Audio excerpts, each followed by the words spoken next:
எல்லோருக்கும் வணக்கம் நண்பர்களே. வாழ்க்கையில் வெற்றி பெறணும் அப்படின்னு ஆசைப்பட்டுருக்கிற பல ராசிகளில் முதல் ராசி இந்த மேஷராசி. மேஷராசியில் பிறந்தவங்க என்னைக்கிட்டா நம்ம வாழ்க்கையில் வெற்றி பெறுவோம் அப்படின்னு காத்துட்ருப்பாங்க. ஒவ்வொரு சின்ன சின்ன விஷயத்துலையும் அவங்க ரொம்பவே ஈடுபாடுகளை அதிகப்படுத்தி அவங்களுடைய ஆர்வத்தை அதிகப்படுத்தி அதில் ஏதாவது ஒரு விஷயத்தில் நம்மளுக்கான லக் அடிக்காதா அப்படின்னு உழைச்சே தேஞ்சு போன ஒரு ஆள் இந்த மேஷராசிக்காரர். நிறைய துரோகத்தை சந்தித்த ஆள் இந்த மேஷராசிக்காரர்கள். கடுமையான வறுமையை சந்தித்து அதிலேருந்து மேலே வர ஆள் இந்த மேஷராசிக்காரர்கள். குடும்பத்துக்காக உழைக்கக்கூடிய ஆள் இந்த மேஷராசிக்காரர். மற்றவங்க முன்னாடி கோவப்பட்டாலும் மனசுக்குள்ள அவங்க மேல பாசம் வச்சுட்டு இருக்கக்கூடிய ஆள் மேஷராசிக்காரர். மற்றவன் ஏமாத்துறான்னு தெரிஞ்சும் அவன் முன்னாடி ஏமாறுற மாதிரி நடிச்சு அவனுக்காக தானே இருந்துட்டு போறான் அப்படின்னு பாசத்துக்காக பணிஞ்சு போற ஆள் இந்த மேஷராசிக்காரர். நண்பன்கிட்ட கரெக்டாக நடந்துக்குவார். எதிரிக்கிட்ட கூட சில பாவ விஷயங்கள் பார்ப்பார். அவன் கடந்துட்டு போகிறான், ஏன் அப்படி அவனை தீர்த்து பண்ணணும், அவன் ஏன் அவனை அப்படி அடிக்கணும் அப்படின்னு நினைக்கக்கூடிய ஒரு எப்படி சொல்கிறது, இலகிய மனம் கொண்டவர். ஏளனமாக இவர் நினைக்கிறவரை கூட ஒரு சமமாக ட்ரீட் பண்ணக்கூடிய ஒரு அற்புதமான கேரக்டர் இந்த மேஷராசி. இந்த மேஷராசிக்காரர்களுக்கு நான் சொன்னது பொருந்தா இல்லையான்னு மறக்காமல் கமெண்ட் செக்ஷனில் பதிவு விடுங்க. இது உண்மையா அப்படின்னு கமெண்ட் செக்ஷனில் பதிவு விடுங்க. அதே போல் இந்த மேஷராசிக்காரர்கள் நிறைய துன்பங்களை சந்தித்தவர்கள். துன்பங்களிலிருந்து வெளிவரும்போது பல நன்மைகள் கிடைக்க இருக்குது. அந்த நன்மைகள் எதை நோக்கி பிரயாணிக்க இருக்குது? கல்வி, தொழில், உங்களது வருமானம், உங்களது கடன் பிரச்சனை எல்லாமே சரியாக போகுது. உடல் ஆரோக்கியம் பெறப்போகுது. இந்த மாதிரி நிறைய நல்ல விஷயங்கள் இனி வரக்கூடிய காலகட்டங்கள் நடக்க போகுது. தொழில் ரீதியாக, கல்வி ரீதியாக எந்த விஷயத்துக்காக நீங்கள் இத்தனை நாள் போராடினீங்க அப்படின்னாலும் இனி வரக்கூடிய காலகட்டங்களில் படிக்கட்டாக அப்படியே ஒவ்வொரு படியாக மேலே ஏறி அதில் மிகப்பெரிய சக்ஸஸ் அள்ளி கொடுக்கக்கூடிய காலகட்டமாக வரக்கூடிய காலகட்டங்கள் இருக்குது. முருகர் வழிபாடு கண்டிப்பாக தேவை. இத்தனை நன்மைகளும் உங்களுக்கு அள்ளி தரணும் அப்படின்னா முருகரால் மட்டும்தான் முடியும். ஃபஸ்ட்டு உங்களோட குலதெய்வ வழிபாடு, அதுக்கு பிறகு முருகர் வழிபாடு. மேஷராசிக்காரர்களுக்கு ஒரு 90% பேருக்கு முருகர் இஷ்ட தெய்வமாக இருப்பார். மேஷராசியினுடைய அதிபதியும் முருகர் தான். முருகர் தான் அதுக்கான இஷ்ட தெய்வம், அதிபதி தெய்வம் அப்படின்னு சொல்லுவாங்க. இந்த ராசிக்காரர்களுக்கு கடுமையான ஒரு பண கஷ்டம் நீங்கியிருக்கும். உடல் ரீதியான உபாதைகளை சந்தித்து நீங்கியிருக்கும். நிறைய நீங்கள் அப்படியே டவுன்ஃபால் ஆகி அதுக்கப்புறம் அப் ஆகிருப்பீங்க, மேலே வந்திருப்பீங்க, அப்ஃபால் ஆகிருப்பீங்க, அப்பில் ஏறி இருப்பீங்க. அதாவது டவுன்ஃபாலில் இருந்து அப்படியே டக்குன்னு அப்படியே கொஞ்சம் கொஞ்சமாக மேலே வர மாதிரி அப்படியே வந்துகிட்டே இருப்பீங்க. ஆனால் பார்க்குறவங்க நீங்கள் டக்குன்னு மேலே வந்த மாதிரி தெரியும். ஸோ அந்தளவுக்கு உங்களுக்கு வளர்ச்சி பெருசாக இருக்கும். இது இனி வரக்கூடிய காலகட்டங்களில் வளர்ச்சி உங்களுக்கு அமோகமாக அதிகமாக இருக்கும். இந்த ராசிக்காரர்கள் எலக்ட்ரானிக்ஸ் ஐட்டம்ஸ் அந்த மாதிரி தொழில் அல்லது டிஜிட்டல் மீடியா அல்லது மக்களோடு தொடர்பு கொள்ளக்கூடிய சில துறைகள் இருந்துச்சு அப்படின்னா மிகப்பெரிய ஒரு அமோகமான ஆளாக வருவீங்க. ராசியிலேயே புனிதமான ராசின்னு பல ராசி இருந்தாலும் முதன்மையான ராசி இந்த ராசி தான், மேஷராசி. எந்த ராசி சார் கஷ்டப்படாமல் இருக்குது? மேஷராசி மட்டும் கஷ்டப்படுதுன்னு சொல்கிறீங்களே. இந்த கஷ்டங்கள் தீரக்கூடிய ராசிகள்னு இருக்கும்ல, அதில் இந்த மேஷராசி இப்போ இடம் பிடிக்குது. இந்த ராசிக்கு கஷ்டங்கள் தீரக்கூடிய ஒரு நேரம். கல்வி சம்மந்தப்பட்டமான கஷ்டங்கள் தீரப்போகுது, தொழில் சம்மந்தப்பட்டமான கஷ்டங்கள் தீரப்போகுது. அதே போல் நீங்கள் பணம் அதிகமாக இன்வெஸ்ட் பண்ணி ஏதாவது பிரச்சனை பண்ணிட்டு இருக்கீங்க, இல்லை உங்களோட தொழில் ஏதாவது லாக் ஆகிருக்கு அப்படின்னா அந்த தொழிலில் இருக்கக்கூடிய பிரச்சனைகள் எல்லாமே விலக போகுது. தொழில் நல்லா வளரக்கூடிய ஒரு காலகட்டமாக இந்த மேஷராசிக்கு இனி வரக்கூடிய காலகட்டங்கள் இருக்கும். ஏன்னா இத்தனை நாள் நீங்கள் தவிச்சிட்டு இருந்தது என்ன? வருமானம் பத்தலை சார், கடன் தொல்லை அதிகமாக இருக்குது சார் அப்படின்னு தான் நீங்கள் இது பண்ணிகிட்டு இருப்பீங்க. அது எல்லாமே இனி கொஞ்சம் கொஞ்சமாக சரியாக போகுது. பட்டுன்னு சரியாகுமா அப்படின்னு கேட்டால் ஸ்டெப்பாக தான் சரியாகும். அதையும் தெளிவாக சொல்லிடுறோம். அதே போல் நான் ஒன்று தெளிவாக சொல்கிறேன், மேஷராசிக்கு இது எல்லாமே நடந்துருப்பான்னு கேட்டால் பாதி பேத்துக்கு தான் நடக்குது. மீதி பேத்துக்கு ஏன் சார் நடக்கலை அப்படின்னு கேட்டால், நீங்கள் ராசியில் மட்டும்தான் மேஷம், மற்றபடி தசாபுத்தி என்ன வேறு தானே. அதே போல் உங்களோட லக்கினம் என்ன வேறு தானே. நீங்கள் இருக்கக்கூடிய லொக்கேஷன் வேறு தானே. உங்களோட பிரயாணிக்கக்கூடிய மற்ற ராசிகள் வேறு தானே. ஒரு மனிதன் பிறக்கிறான் அப்படின்னா அவனோட ஒரு ராசி மட்டும் அவனுடைய ஃபுல் லைஃப்பை கால்குலேட் பண்ணாதுங்க. அவனுடைய தாய் தந்தையினுடைய ராசி, அவன் ராசி, அவனுடைய மகன் மகள் ராசி, அதுபோல் அவர்களுடைய மற்ற எல்லாருடைய ராசிகளும் சேர்ந்து தான் அவனோட சேர்ந்து பிரயாணிக்க இருக்குது. அந்த பிரயாணிக்கும் போது தான் அதற்கு தகுந்த மாதிரி செயல்பட இருக்குதுங்க. ஸோ நிறையா பேருக்கு தெரியாத ஒரு விஷயத்தில் இதையும் ஒரு விஷயமாக நீங்கள் மைண்டில் ஞாபகம் வச்சுக்கோங்க.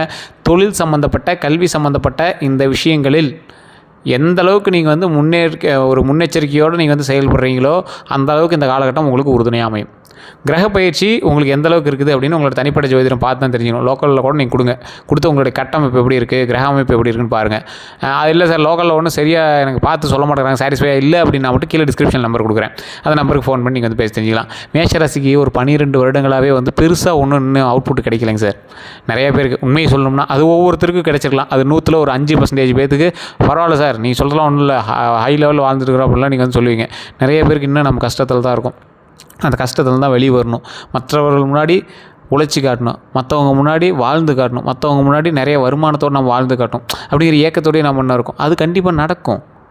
தொழிலில் முன்னேறி மற்றவர்களுக்கு முன்னாடி ஒரு ஃபேன்சியாக லக்ஸுரியான காரில் அருமையான கெத்தாக நம்ம காருன்னு நம்மளோட பேர் போட்டுட்டு கெத்தாக போயிட்டு வரதுக்கான காலகட்டங்கள் இனி வரக்கூடிய காலகட்டங்கள் அமையுது.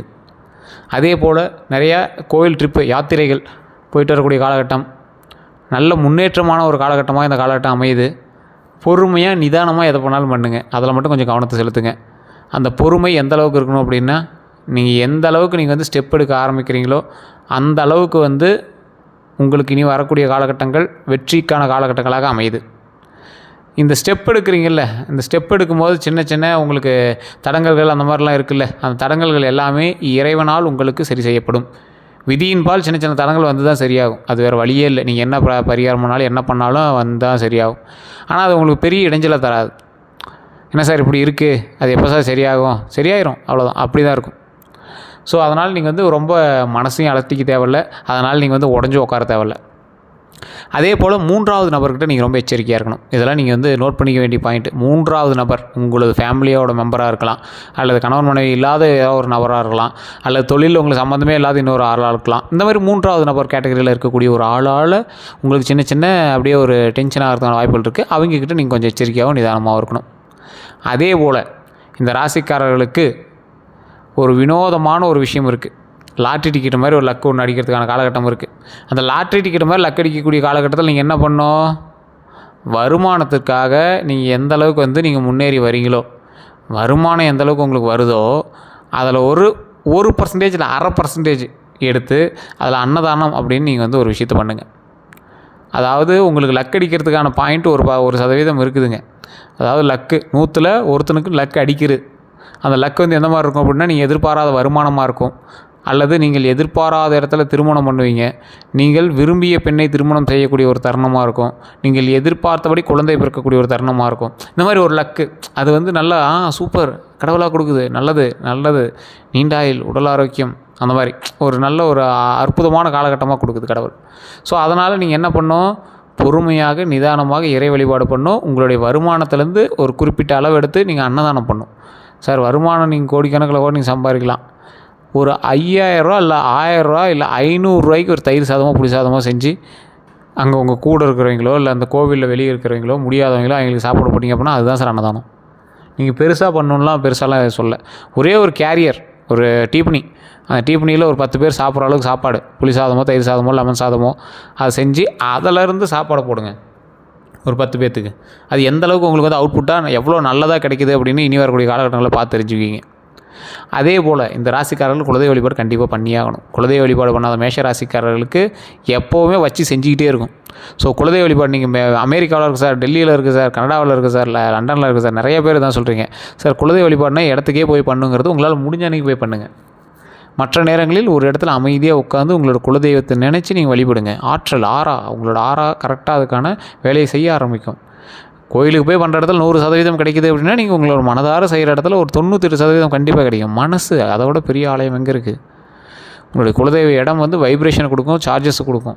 உங்களுடைய மனசு அந்த வைப்ரேஷனை எங்கே இருந்தாலும் உங்கள்கிட்ட கொண்டு வந்து கொடுக்கும். நினைவாற்றல் உங்களால் அங்கே இருந்து உங்களோட குலதெய்வத்தை மனசில் நினைக்கிற அளவுக்கு உங்களுக்கு பவர் இருக்குது. அப்படிங்கிற பட்சத்தில் அந்த உங்களுக்குள்ளே செயல்பட்டுட்டு தான் இருக்குதுன்னு அர்த்தம். ஸோ அதனால் குலதெய்வ வழிபாடு கண்டிப்பாக முக்கியம். முருகர் வழிபாடு கண்டிப்பாக முக்கியம். எந்த இடத்துல இருந்தீங்கனாலும் சரி கண்டிப்பாக உங்கள் ஏரியாவில் முருகர் இருக்கும். நீங்கள் எந்த நாட்டில் இருந்தீங்கனாலும் அந்த ஏரியாவில் கண்டிப்பாக ஒரு முருகர் கோயில் இருக்கும், அந்த நாட்டில் ஒரு முருகர் கோயில் இருக்கும். இல்லையா, முருகர் எல்லா இடத்துலையும் இருப்பார். மொபைலில் ஆன் பண்ணி முருகர் ஃபோட்டோ வச்சு முன்னாடி வச்சுட்டு ஒரு 5 நிமிஷம் உட்காந்து நீங்கள் பாருங்கள். கண்குளிர பாருங்கள், கண்ணை மூடி கும்பிடுங்கலாம் சொல்ல, கண்குளிர பாருங்கள். ஒரு மிகப்பெரிய சந்தோஷமாக, ஒரு ஹாப்பி மொமெண்ட்டாக, ஒரு சூப்பரான ஒரு விஷயமா இருக்கும். அது மட்டும் இல்லாமல் இந்த ஒரு ராசிக்காரங்களாம் ஒவ்வொருத்தர் குழம்புவாங்க. இந்த மேஷ ராசிக்காரர்கள் அந்த மாதிரி ஒரு கேட்டகரி தான். ரொம்ப குழம்பிகிட்டே இருப்பாங்க. என்ன சார் பண்ணுறது, அப்படியா அப்படி நடந்துச்சு இப்படி நடந்துச்சுன்னு. இனி மேஷ ராசிக்காரர்கள் குழம்பக்கூடாது, ஸ்டெப் எடுக்கணும். ஸ்டெப்புக்கான அவுட்புட் கிடச்சிக்கிட்டே இருக்கும். 12 வருஷமாக உங்களுக்கு கிடைக்காத சில நல்ல விஷயங்கள் எல்லாம் கிடைக்க ஆரம்பிக்கும்.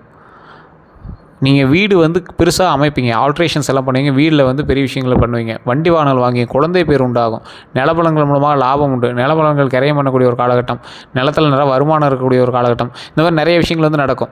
ஸோ அதனால் கொஞ்சம் பொறுமையாக நிதானமாக செஞ்சீங்க அப்படின்னா மிகப்பெரிய அமோகமான காலகட்டம். இனி இந்த ராசிக்கு வெற்றி நிச்சயம்.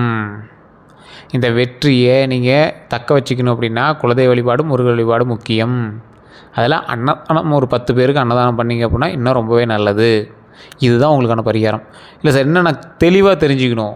இப்போ இந்த ராசிக்காரர்கள்லாம் ஒவ்வொரு விஷயத்தில் வெயிட் பண்ணிகிட்டு இருப்பீங்க. கவர்மெண்ட் வேலைக்கு, அதே மாதிரி எலெக்ஷன் சம்மந்தப்பட்ட விஷயத்துக்கு, இந்த மாதிரி நிறைய விஷயத்துக்கு நீங்கள் வந்து வெயிட் பண்ணிகிட்டு இருப்பீங்க. நீங்களாம் வந்து ஒரு விஷயத்துக்காக தெரிஞ்சுக்கணும் அப்படின்னா கீழே கமெண்ட் செக்ஷனில் உங்களுடைய கருத்துக்களை சொல்லுங்கள். இல்லைனா டிஸ்கிரிப்ஷனில் நம்பருக்கு, அந்த நம்பருக்கு நீங்கள் வந்து ஃபோன் பண்ணி பேசி தெரிஞ்சுக்கலாம். அதே போல் ஃபேஸ்புக்கில் பார்க்குறீங்க அப்படின்னா ஸ்க்ரீனில் நம்பர் ஓடிட்டுருக்கும். நீங்கள் ஃபேஸ்புக்கை ஃபாலோ பண்ணாமல் தான் ஃபாலோ பண்ணிட்டு பாருங்கள். நம்ம சேனலை வந்து சப்ஸ்கிரைப் பண்ணாமல் தான் சப்ஸ்கிரைப் பண்ணிட்டு அதில் பெல் பட்டனை ப்ரெஸ் பண்ணி அதில் ஆல் அப்படின்னு கிளிக் பண்ணிட்டு பாருங்கள். எல்லோருக்கும் நன்றி நண்பர்களே.